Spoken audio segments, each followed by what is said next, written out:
그 여자가 죽어버리기만 하면 우린 자유야. 치직거리는 잡음 섞인 녹음기 속에서 흘러나온 그 목소리는 분명 내 아내 박미정의 것이었습니다. 저는 떨리는 손가락으로 정지 버튼을 눌렀습니다. 칠흑 같은 어둠이 내려앉은 서재안. 제 거친 숨소리만이 정적을 메우고 있었습니다. 등줄기를 타고 식은땀이 흘러내렸고 위장 깊은 곳에서부터 뜨거운 구역질이 치밀어 올랐습니다. 방금 제가 들은 것은 단순한 외도의 증거가 아니었습니다. 그것은 살인 예고나 다름없었습니다. 20년을 한 입을 덮고 살았던 여자가 암 투병 중인 누군가의 죽음을 간절히 기도하고 있었으니까요. 여러분은 지금 이 순간 설마 내 배우자는 아니겠지라고 생각하고 계실지도 모릅니다.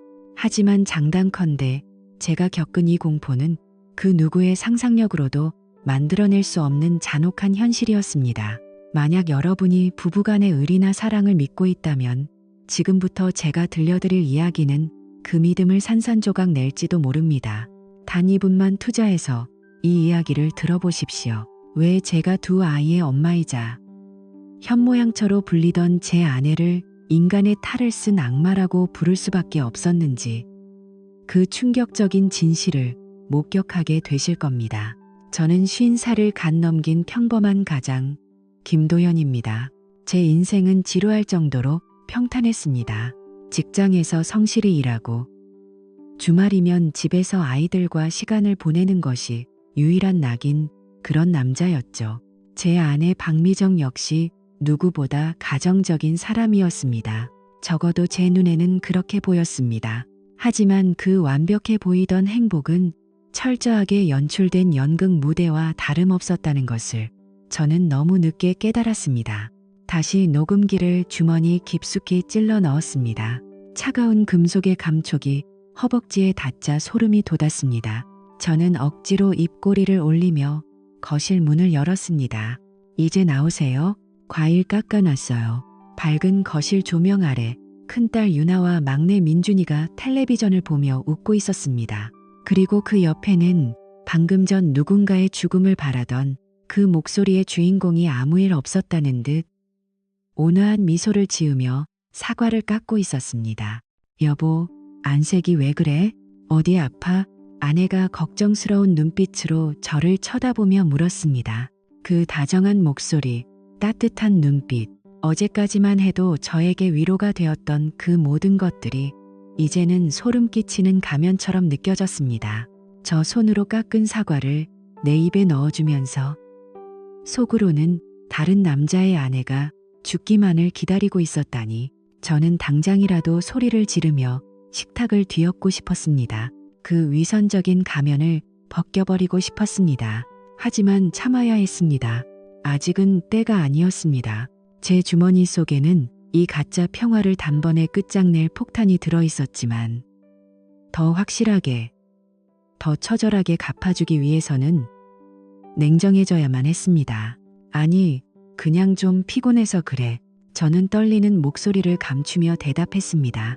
아내는 다시 웃으며 아이들에게 포크를 건넸습니다. 저 평온한 거실 풍경이 유리 조각처럼 깨져버리기 직전의 위태로움 속에 있다는 걸 저 여자만 모르고 있었습니다. 도대체 어디서부터 잘못된 것일까요? 언제부터 그녀는 괴물이 되었던 걸까요? 이 끔찍한 파국을 제대로 이해하기 위해서는 제 가슴 속에 작은 의심의 불씨가 피어오르기 시작했던 6개월 전 그날의 기억으로 돌아가야 합니다. 모든 것은 비명이나 싸움이 아닌 아주 미묘하고도 기이한 침묵에서부터 시작되었습니다. 모든 비극은 소리 없이 시작된다고 했던가요? 6개월 전 우리 집의 공기는 분명 어제와는 달랐습니다. 마치 폭풍우가 몰아치기 전이 고요함처럼 묵직하고 습한 기운이 집안 곳곳에 스며들기 시작했으니까요. 제 아내 박미정은 원래 활동적인 사람이 아니었습니다. 주말이면 소파에 누워 드라마를 보거나 기껏해야 근처 마트에 장을 보러 가는 것이 외출의 전부였던 사람이었죠. 그런 그녀가 어느 날부터인가 활력이라는 가면을 쓰고 전혀 다른 사람으로 변해갔습니다. 시작은 동네 뒷산 산책이라고 했습니다. 건강을 챙겨야겠다며 가벼운 운동복 차림으로 나가던 그녀는 점차 본격적인 등산 장비를 사들이기 시작했고, 나중에는 야간 조깅이라는 이름으로 밤늦은 시간까지 집을 비우기 일쑤였습니다.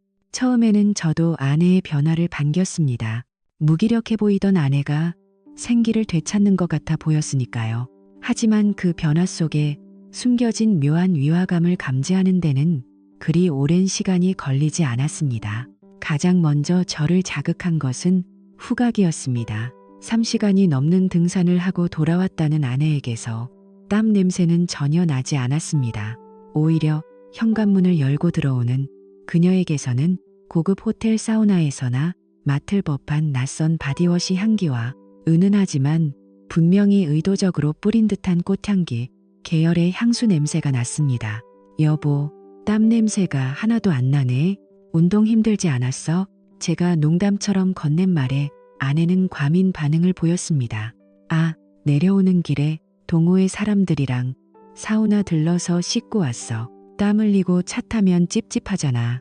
매끄러운 대답이었습니다. 하지만 그녀의 눈동자는 아주 잠시 미세하게 흔들렸습니다. 저는 그 순간 가슴 한구석이 서늘해지는 것을 느꼈지만 애써 그 감정을 무시했습니다. 설마 하는 마음이 제 이성을 마비시키고 있었던 겁니다. 의심의 불씨가 기름을 부은 듯 타오르게 된 건 아내의 서랍장을 정리하던 날이었습니다. 평소 아내는 자신의 물건에 손대는 것을 극도로 싫어했지만 그날은 우연히 열린 서랍 안쪽 깊숙한 곳에서 무언가를 발견했습니다. 그것은 붉은색 레이스가 달린 속옷이었습니다.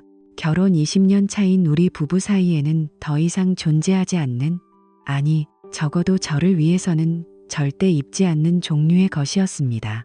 아직 가격표도 떼지 않은 새 것, 그리고 그 옆에는 포장이 뜯긴 또 다른 화려한 속옷들이 숨겨져 있었습니다. 제 손은 걷잡을 수 없이 떨리기 시작했습니다. 아내는 등산을 갈 때 기능성 속옷이 편하다고 입버릇처럼 말해왔습니다. 그렇다면 이 불편하고 화려한 속옷들은 대체 언제 누구를 위해 입는 것일까요? 저는 황급히 서랍을 닫았습니다. 마치 판도라의 상자를 열어버린 사람처럼 진실을 마주하는 것이 두려워 도망치고 싶었습니다. 그날 저녁 식사 시간은 숨이 막힐 듯한 긴장의 연속이었습니다.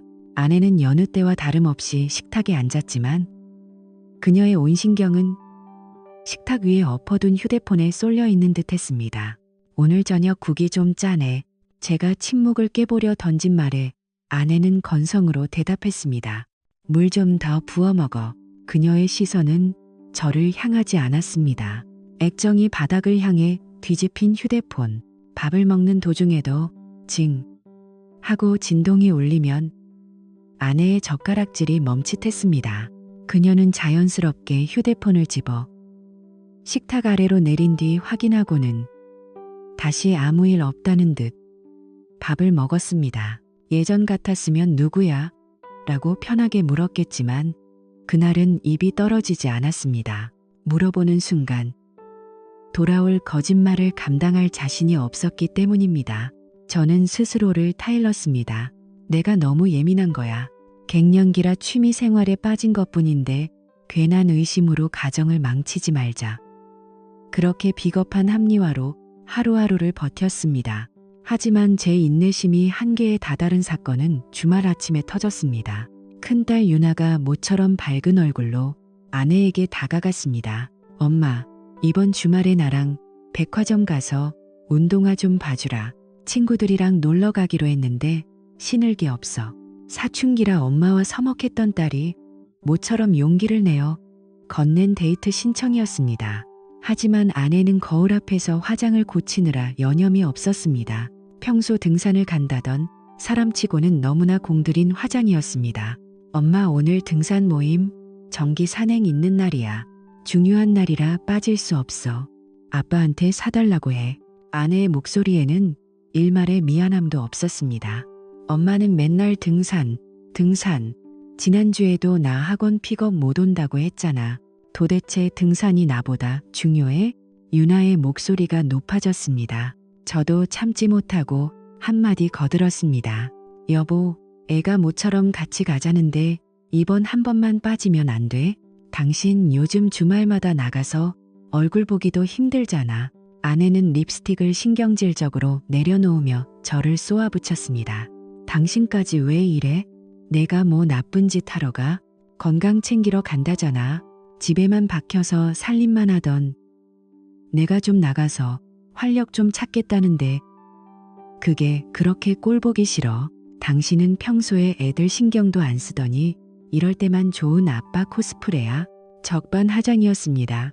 논리도 없고 배려도 없는 그녀의 말에 말문이 막혔습니다. 유나는 쾅하고 방문을 닫고 들어가 버렸고 거실에는 무거운 정적만이 감돌았습니다. 아내는 보란듯이 화려한 등산복 재킷을 걸치고 현관문을 나섰습니다. 다녀올게. 저녁은 알아서들 챙겨 먹어. 현관문이 닫히는 소리가 마치 제 가슴을 때리는 것 같았습니다. 남겨진 것은 덩그러니 놓인 밥상과 상처받은 아이, 그리고 바보 같은 남편뿐이었습니다. 그날 밤 저는 잠을 이룰 수 없었습니다.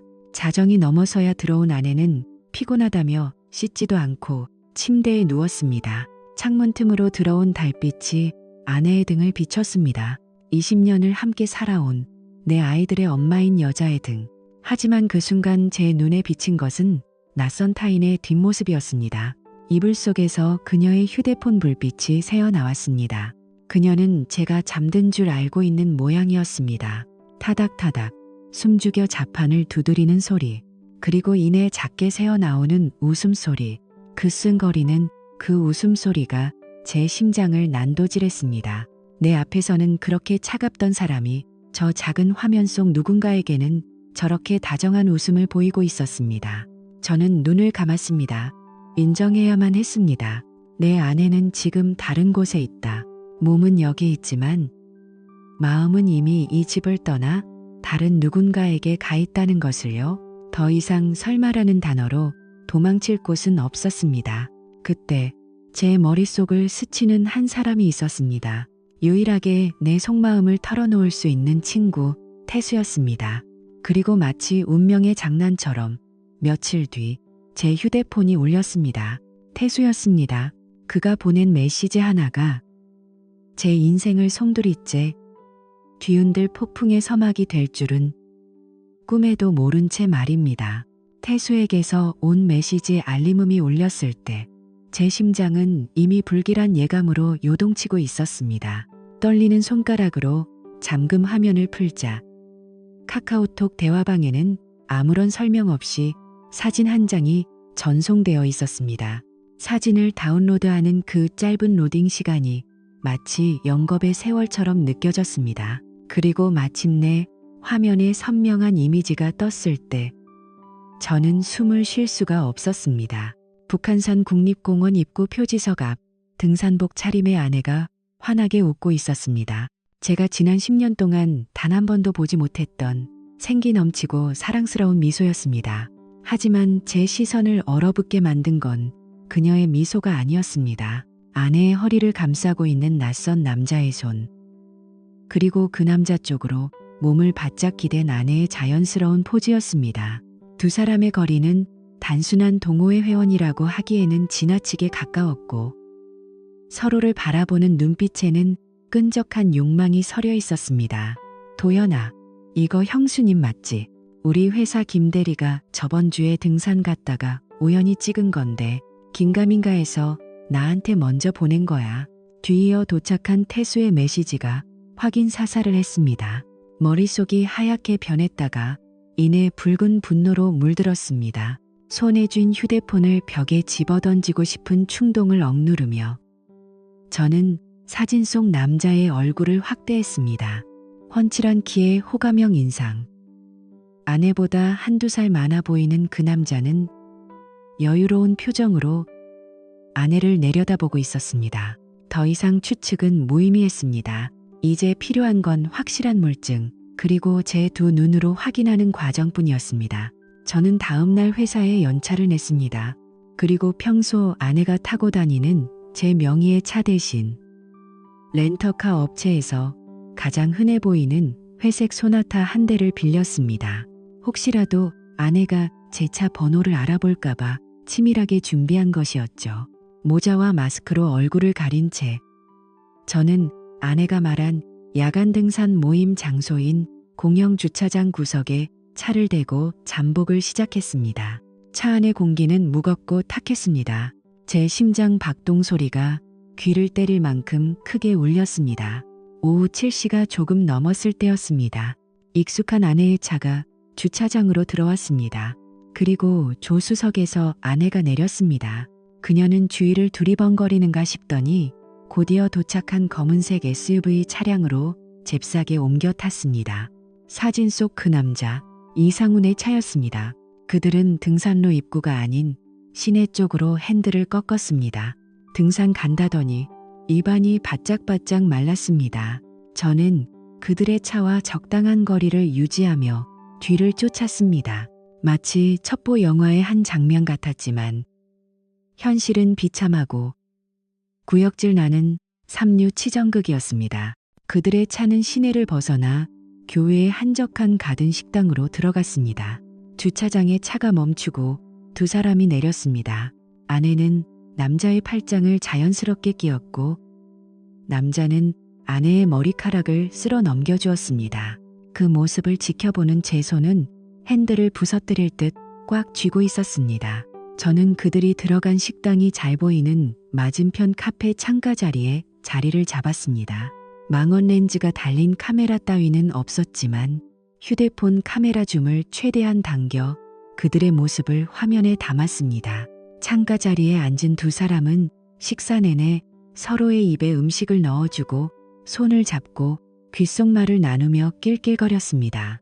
20년을 함께 산 남편이 집에서 식은 밥을 먹고 있을 시간에 그녀는 다른 남자와 로맨스 영화를 찍고 있었습니다. 그때 주머니 속 휴대폰이 진동했습니다. 태수였습니다. 태수야. 도연아, 지금 어디야? 통화 괜찮아? 괜찮아. 말해, 부탁한 거 알아봤어. 그 남자, 이름은 이상훈. 우리 협력업체 영업부 부장이야. 나이는 52세. 태수의 목소리는 평소보다 훨씬 낮고 조심스러웠습니다. 그리고 기혼자야. 이미 예상했던 바였습니다. 하지만 태수의 다음 말은 저를 벼랑 끝으로 밀어버리기에 충분했습니다. 도연아, 놀라지 말고 들어. 그 사람 와이프 지금 S병원에 입원해 있어. 위암 말기래. 항암 치료 중이라는데 상태가 많이 안 좋은가 봐. 치안부 선고받았다는 소문도 있고. 순간 뇌 정지가 온 듯 아무런 생각도 나지 않았습니다. 시야가 흔들렸습니다.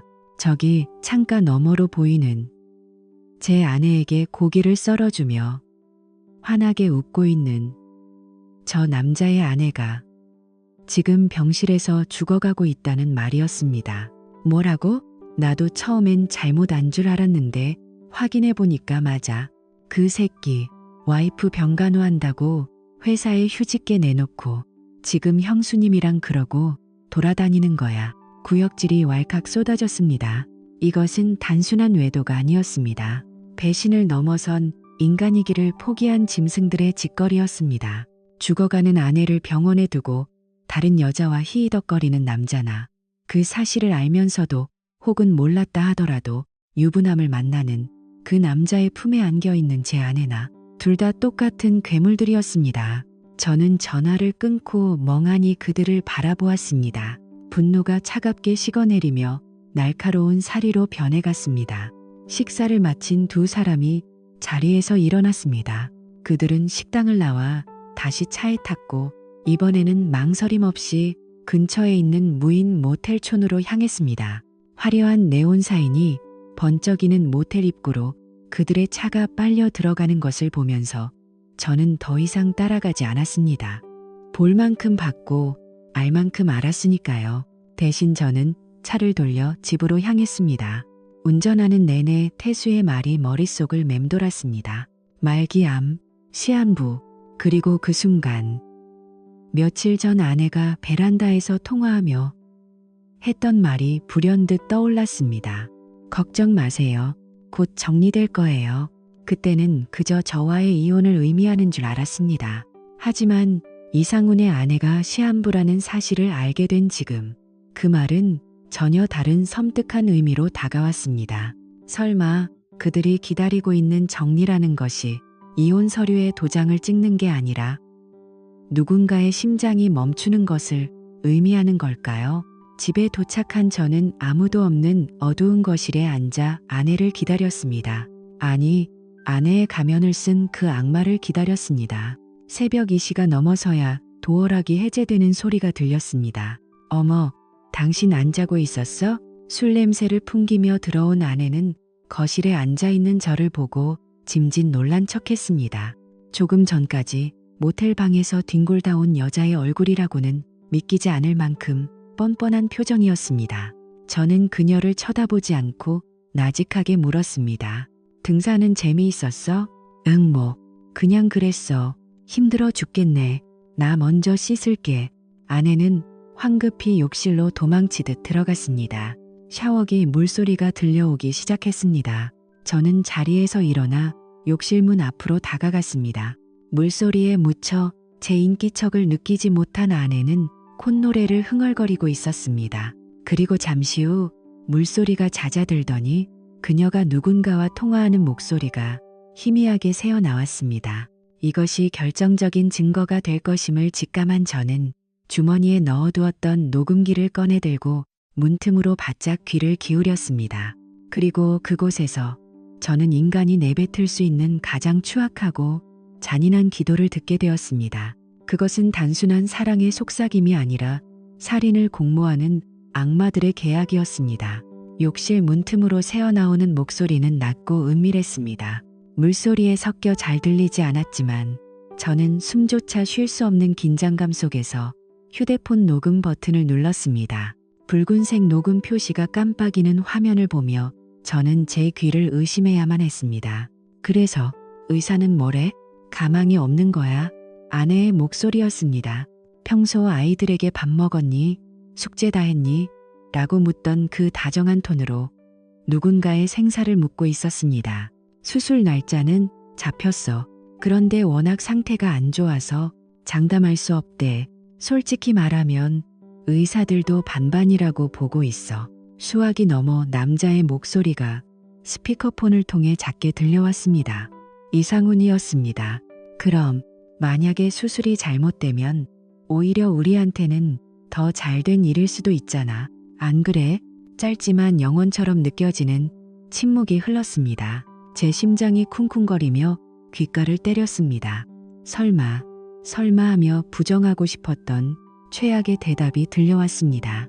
미정아, 나도 솔직히 그런 생각해.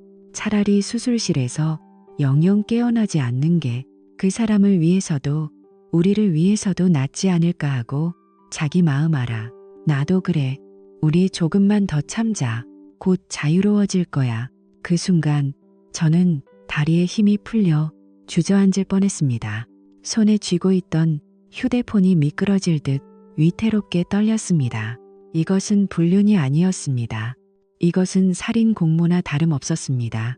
병상에 누워 사경을 헤매는 아내를 두고 그 죽음을 자유라고 부르는 두 사람. 그들은 사랑을 속삭이는 연인들이 아니라 타인의 불행을 먹고 자라는 괴물들이었습니다. 저는 입을 틀어막고 소리 없이 욕실 앞을 벗어났습니다. 거실을 가로질러 안방 화장실로 뛰어들어간 저는 변기를 붙잡고 위액이 넘어올 때까지 구역질을 해댔습니다. 속이 뒤집히는 것 같았습니다. 더러웠습니다. 저런 말을 내뱉은 입으로 내 아이들에게 뽀뽀를 하고 나에게 사랑한다고 말했을 아내를 생각하니 온몸에 벌레가 기어가는 듯한 혐오감이 밀려왔습니다. 거울 속 제 얼굴은 핏기 하나 없이 창백했습니다. 20년을 함께 산 여자가 내가 알던 그 사람이 아니라는 사실이 뼛속까지 시리게 다가왔습니다. 그녀는 악마였습니다.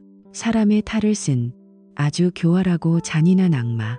그날 밤은 지옥 그 자체였습니다. 아내는 아무 일 없었다는 듯 샤워를 마치고 나와 제 옆에 누웠습니다. 그녀의 숨결이 닿을 때마다 소름이 끼쳐 저는 등을 돌리고 밤을 지새웠습니다. 다음 날 저는 회사에 병가를 내고 태수가 알려준 병원으로 향했습니다. 제 두 눈으로 확인해야 했습니다. 그들이 그토록 죽기를 바라는 사람. 이 비극의 또 다른 피해자인 이상훈의 아내를 말입니다. S병원 암센터 로비는 소독약 냄새와 무거운 침묵으로 가득 차 있었습니다. 저는 마스크를 눌러쓰고 종양내과 대기실 구석에 자리를 잡았습니다. 1시간쯤 지났을까 진료실 문이 열리고 한 여자가 휠체어를 타고 나왔습니다. 이선영 씨였습니다. 태수가 보내준 사진 속의 건강했던 모습은 온데간데 없었습니다. 항암 치료 때문에 머리카락은 모두 빠져 모자를 쓰고 있었고 얼굴은 앙상하게 말라 핏기라고는 찾아볼 수 없었습니다. 하지만 저를 더욱 비참하게 만든 것은 그 휠체어를 밀고 있는 남자 이상훈의 모습이었습니다. 그는 세상에서 가장 헌신적인 남편처럼 아내의 무릎 담요를 덮어주고 귀에 무언가 속삭이며 다정하게 미소 짓고 있었습니다. 불과 어젯밤 제 아내와 통화하며 수술실에서 깨어나지 않았으면 좋겠다고 말했던 그 입으로 말입니다. 주변 사람들은 그를 보며 안타까운 순애보라고 생각하겠죠. 저 완벽한 연기, 저 소름 끼치는 이중성. 저는 주먹을 꽉 쥐었습니다. 손톱이 살을 파고드는 고통조차 느껴지지 않았습니다. 저 가여운 여자는 남편이 자신의 죽음을 기다리고 있다는 사실조차 모른 채 그에게 의지하며 생의 마지막 끈을 붙잡고 있을 것입니다. 그녀가 살고자 하는 의지조차 저들에게는 그저 귀찮은 장애물일 뿐이었습니다. 그때 휠체어에 앉은 선영 씨가 고개를 들어 남편을 바라보며 힘겹게 웃었습니다. 그 미소는 너무나 맑고 처연해서 보는 사람의 가슴을 미어지게 만들었습니다. 반면 제 아내 박미정은 지금쯤 어디서 무엇을 하고 있을까요? 아마도 헬스장에서 땀을 흘리며 건강한 몸으로 그들의 자유로운 미래를 꿈꾸고 있겠지요. 비교가 되자 분노는 차가운 사리로 바뀌었습니다. 이건 단순히 내 가정이 깨진 문제가 아니었습니다. 이것은 정의의 문제였고 인간으로서 지켜야 할 최소한의 도리에 관한 문제였습니다. 그런 단어들은 사치였습니다. 저들은 짐승만도 못한 존재들이었습니다. 병든 아내를 기만하고 죽음을 기도하는 저 남자나 그에 동조하며 남의 가정을 파탄내려는 내 아내나 그들에게는 자비가 필요 없었습니다. 저는 병원을 나서며 하늘을 올려다보았습니다. 잿빛 구름이 잔뜩 낀 하늘이 제 마음 같았습니다. 주머니 속 녹음기를 만지작거렸습니다. 이 작은 기계 안에 담긴 그들의 추악한 민낯, 이것 하나면 그들의 사회적 지위, 명예, 그리고 그들이 꿈꾸던 우리들만의 행복까지 모든 것을 박살낼 수 있었습니다. 하지만 서두르지 않기로 했습니다. 단순히 이혼 소장을 던져주는 것만으로는 부족했습니다. 그들이 저지른 죄의 무게만큼, 아니 그보다 더 처참하게 무너뜨려야 했습니다. 특히 아이들에게 엄마라는 존재가 어떤 괴물인지 알게 하는 과정은 고통스럽겠지만 반드시 필요했습니다. 내 아이들이 나중에라도 엄마를 그리워하거나 저를 원망하지 않게 하기 위해서라도 말입니다. 집으로 돌아오는 차 안에서 저는 눈물을 닦았습니다. 그리고 맹세했습니다. 박미정, 이상훈, 너희들이 바라는 그 자유, 내가 지옥으로 만들어줄게. 집에 도착했을 때 거실에서는 아이들의 웃음소리가 들렸습니다. 아내는 소파에 앉아 과일을 깎으며 아이들과 TV를 보고 있었습니다. 어머, 당신 오늘 일찍 왔네. 몸은 좀 어때? 아내가 웃으며 물었습니다. 어제와 똑같은 미소, 똑같은 목소리. 하지만 이제 제 눈에 그녀는 더 이상 아내가 아니었습니다. 그저 제거해야 할 악성 종양일 뿐이었습니다. 좀 괜찮아졌어. 저는 무표정하게 대답하며 거실 한가운데로 걸어 들어갔습니다. 이제 연극을 끝낼 시간이었습니다. 제가 준비한 무대는 관객이 필요했습니다. 바로 우리 아이들이었죠. 잔인하지만 진실을 마주해야만 이 썩은 환부를 도려낼 수 있으니까요. 유나야, 민준아, 그리고 당신도 잠깐 다들 이리 좀 앉아봐. 제 목소리는 낮았지만 공간을 얼어붙게 할 만큼 차가웠습니다. 아내의 손에서 과도고더가 멈췄습니다. 아이들도 텔레비전에서 눈을 떼고 저를 바라보았습니다. 아빠, 왜 그러세요? 분위기 무섭게 유나가 불안한 듯 물었습니다. 저는 심호흡을 한번 하고 주머니에서 휴대폰을 꺼내 탁자 위에 올려놓았습니다. 검은 화면 속에 비친 제 얼굴은 이미 울고 있었지만 눈빛만은 형형하게 빛나고 있었습니다. 아빠가 너희들에게 꼭 들려줘야 할 이야기가 있어. 그리고 당신 변명할 생각하지 말고 끝까지 들어. 저는 재생 버튼을 누를 준비를 마쳤습니다. 이제 이 평화로워 보이는 거실은 순식간에 아수라장으로 변할 것입니다. 하지만 후회는 없었습니다. 이것이 내 가족을 지키기 위한, 그리고 인간으로서의 존엄을 지키기 위한 나의 마지막 전쟁이었으니까요. 손가락 끝에 힘을 주자 녹음 파일이 재생되기 시작했습니다. 지지직거리는 잡음 사이로 악마들의 속삭임이 거실의 정적을 찢고 흘러나왔습니다. 미정아, 나도 힘들어. 그 사람 언제까지 저렇게 버틸까? 솔직히 그냥 빨리 갔으면 좋겠어. 녹음기 스피커를 통해 흘러나온 이상훈의 목소리는 너무나 선명했습니다. 그리고 곧이어 터져나온 아내의 웃음 섞인 대답은 거실의 공기를 단숨에 얼어붙게 만들었습니다. 조금만 참아. 의사 말로는 얼마 안 남았대. 수술하다가 잘못될 확률도 높다니까. 오히려 그게 우리한텐 기회야. 유나의 눈이 동그랗게 커졌습니다. 믿을 수 없다는 듯 아이는 화면과 엄마의 얼굴을 번갈아 쳐다보았습니다. 민준이는 겁에 질려 제 누나의 옷자락을 꽉 쥐었습니다. 이게 무슨 소리예요? 엄마 목소리 맞아요? 유나의 떨리는 물음에 아내의 얼굴은 시체처럼 창백해졌습니다. 그녀는 벌떡 일어나 제 손에서 녹음기를 빼앗으려 달려들었습니다. 당신 미쳤어?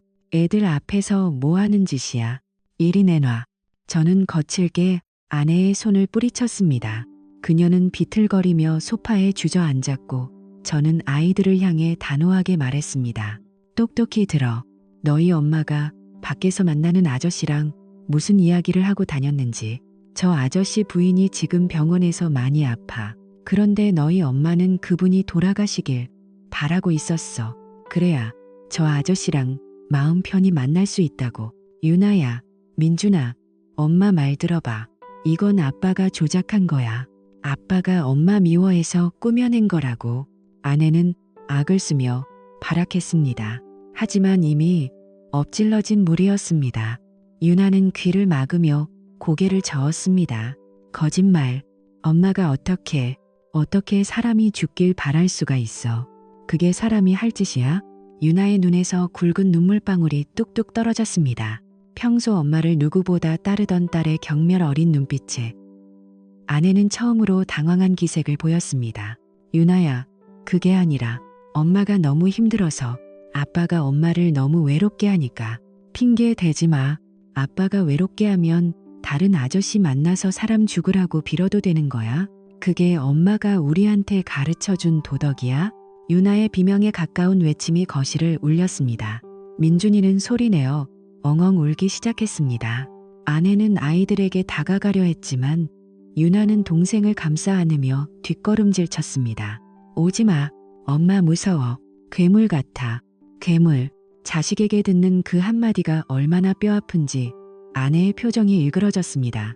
하지만 그녀는 끝까지 반성은커녕 저를 향해 도끼를 뿜어냈습니다. 당신 진짜 이럴 거야? 애들한테 상처 주는 게 그렇게 좋아? 당신이 가장으로서 해준 게 뭐가 있는데. 맨날 회사 핑계로 늦고 주말엔 피곤하다고 잠만 자고. 내가 오죽했으면 밖으로 돌았겠어? 나도 여자야. 사랑받고 싶었다고. 전형적인 가스라이팅이었습니다. 자신의 외도와 폐륜적인 언행을 정당화하기 위해 저를 무능하고 무심한 남편으로 몰아세우는 그 뻔뻔함에 헛웃음이 나왔습니다. 그래서 내가 널 외롭게 해서 암 환자가 죽길 바랐다고? 그게 말이 된다고 생각하니? 네가 한 짓은 사랑이 아니야. 그냥 더러운 욕망이고 범죄야.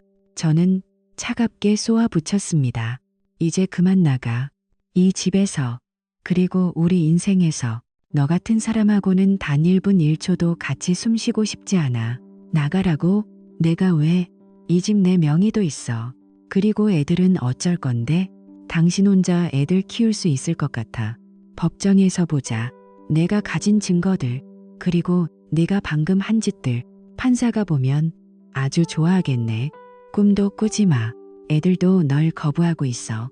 저는 현관문을 활짝 열었습니다. 찬바람이 쌩하고 들어와 거실에 탁한 공기를 휘저었습니다. 아내는 분을 이기지 못해 씩씩거리다 울고 있는 아이들을 한번 쳐다보았습니다. 하지만 아이들은 고개를 돌려버렸습니다. 결국 아내는 저주 섞인 말을 내뱉으며 짐을 챙겨 나갔습니다. 두고 봐. 당신들 나 없이 얼마나 잘 사나 볼 거야. 나중에 울고불고 매달려도 절대 안 돌아올 거야. 현관문이 닫히는 소리와 함께 집안에는 정적이 찾아왔습니다. 하지만 그 정적은 평화가 아닌 폐허 위에 내려앉은 무거운 침묵이었습니다. 저는 바닥에 주저앉아 떨고 있는 아이들을 품에 안았습니다. 미안하다. 아빠가 미안해. 제 품에서 서럽게 우는 아이들의 등을 토닥이며 저 역시 소리 없는 눈물을 삼켰습니다. 가슴 한 구석이 뻥 뚫린 것처럼 시렸지만 후회는 없었습니다. 썩은 살을 도려내는 고통은 잠시지만 그대로 두면 온몸이 썩어 들어갈 테니까요. 그렇게 우리 가족의 잔혹했던 밤은 깊어만 갔습니다. 이혼 절차는 예상했던 것보다 훨씬 더 지독한 진흙탕 싸움이었습니다. 명백한 증거 앞에서도 아내는 끝까지 잘못을 인정하지 않았습니다. 오히려 저를 의처증 환자로 몰아가며 위자료와 양육권을 요구했으니까요. 하지만 진실의 힘은 생각보다 강했습니다. 녹음 파일과 사진, 그리고 이상훈의 아내 이선영 씨가 남긴 마지막 증언은 재판부의 마음을 움직이기에 충분했습니다. 안타깝게도 이선영 씨는 재판이 진행되는 도중 세상을 떠나고 말았습니다. 그녀의 장례식장에 몰래 찾아갔을 때 영정 사진 속 맑은 미소를 보며 저는 하염없이 눈물을 흘렸습니다. 그녀의 죽음이 제 아내와 이상훈의 자유가 되지 못하도록 저는 이를 악물고 버텼습니다. 결국 법원은 제 손을 들어주었습니다. 저는 양육권과 친권을 모두 가져왔고 아내에게는 위자료 청구와 재산 분할에서도 유리한 판결을 받아냈습니다. 이상훈은 회사에서 해고당했고 사회적으로 매장되다시피 했습니다. 승리였지만 상처뿐인 승리였습니다. 법정을 나서는 제 발걸음은 천근만근 무거웠습니다. 이혼 후 1년은 우리 가족에게 암흑기였습니다. 저는 심각한 불면증과 우울증에 시달렸습니다. 밤마다 악몽을 꾸었고 아내의 목소리가 환청처럼 들려와 소스라치게 놀라 깨곤 했습니다. 아이들 역시 마찬가지였습니다. 사춘기 소녀 유나는 학교에서 친구들의 수군거림을 견디지 못해 몇 번이나 등교를 거부했습니다. 너네 엄마 바람나서 쫓겨났다며? 라는 악의적인 소문은 비수처럼 날아와 아이의 가슴에 박혔습니다. 밝고 명랑했던 민준이는 말을 잃고 하루 종일 방 안에 틀어박혀 게임만 했습니다. 퇴근 후 텅 빈 집에 들어올 때마다 밀려오는 공허함은 견디기 힘들었습니다. 엄마의 손길이 닿지 않은 집안은 엉망이었고 배달 음식 용기가 식탁 위에 쌓여갔습니다. 어느 날 밤 술에 취해 들어온 저는 거실 바닥에 주저앉아 펑펑 울었습니다. 아빠가 미안해. 아빠가 능력이 없어서. 너희 엄마 못 지켜서 미안해. 그때 방문이 열리고 유나와 민준이가 나왔습니다. 두 아이는 말없이 다가와 저를 꼭 안아주었습니다. 아빠 잘못 아니에요. 아빠가 왜 미안해요.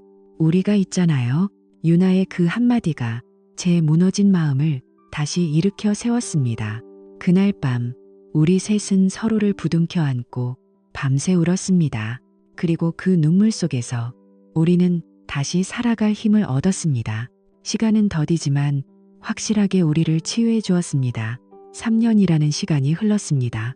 저는 정신과 상담을 받으며 우울증을 극복했고, 주말이면 아이들과 함께 캠핑을 다니며 잃어버린 웃음을 되찾아갔습니다. 더 이상 아내의 빈자리는 느껴지지 않았습니다. 오히려 그녀가 없기에 우리 가족은 더 단단해질 수 있었습니다. 유나는 재수 끝에 원하던 대학에 합격했습니다. 합격 통지서를 받아든 날, 딸아이는 뛸 듯이 기뻐하며 제 목을 끌어안았습니다. 나 합격했어. 진짜 고마워요. 아빠 덕분이야.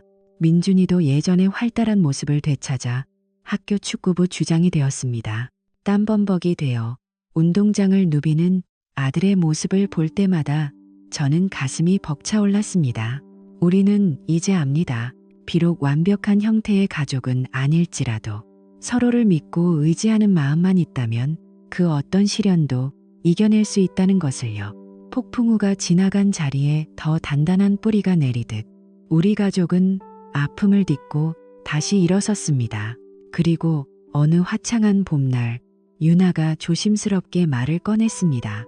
아빠, 이번 주말에 시간 되세요? 소개해주고 싶은 사람이 있는데. 딸아이의 눈빛이 반짝였습니다. 그 눈빛을 보는 순간 저는 직감했습니다. 이제 정말 긴 겨울이 끝나고 우리 가족에게도 따뜻한 봄이 찾아오고 있다는 것을 말입니다. 제 인생의 봄은 그렇게 예고 없이 찾아왔습니다. 처음에는 유나가 존경하는 선생님이라고만 생각했습니다. 하지만 우연한 만남이 반복되면서 저는 최은서라는 사람의 깊은 내면을 보게 되었습니다. 그녀는 교통사고로 남편을 잃은 아픔을 가지고 있었지만 그 아픔에 매몰되지 않고 오히려 타인을 위로하는 삶을 살고 있었습니다.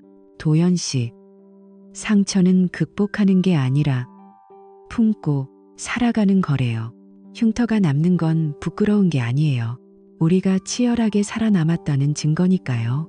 그녀의 따뜻한 위로는 제 마음속 깊이 박혀있던 가시를 하나둘씩 녹여주었습니다. 우리는 서로의 아픔을 보듬으며 조심스럽게 가까워졌고 아이들 역시 은서 씨를 친엄마처럼 따르기 시작했습니다. 그로부터 1년 후 저는 은서 씨와 재혼을 결심했습니다.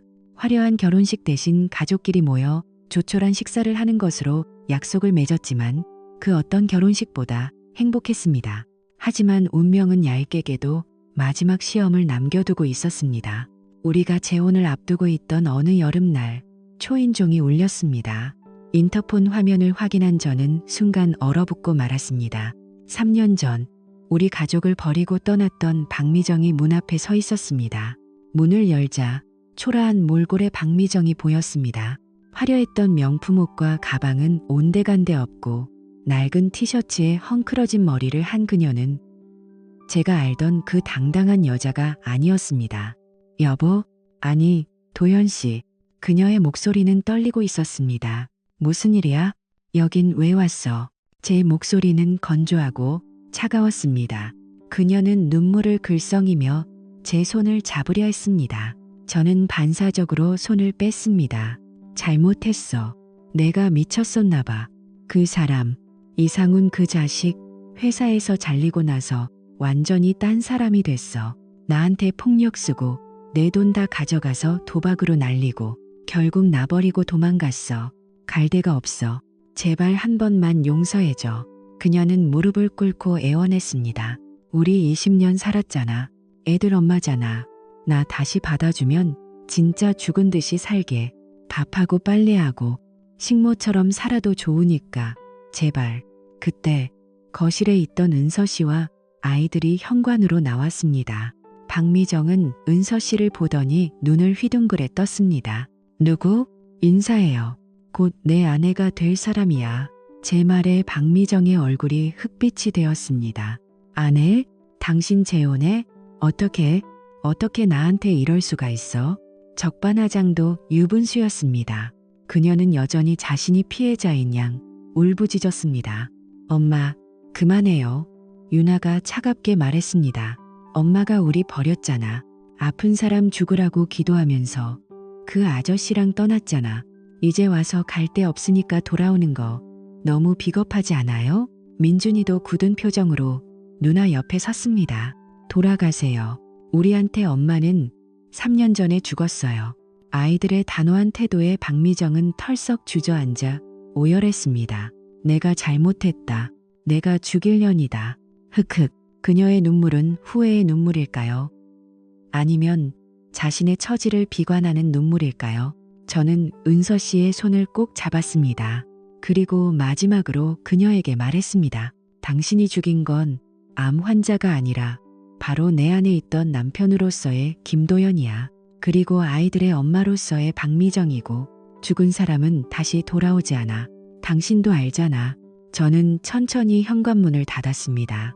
문이 닫히는 순간까지 그녀의 울음소리가 들려왔지만 저는 뒤돌아보지 않았습니다.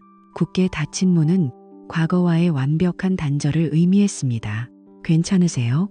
은서 씨가 걱정스러운 눈빛으로 물었습니다.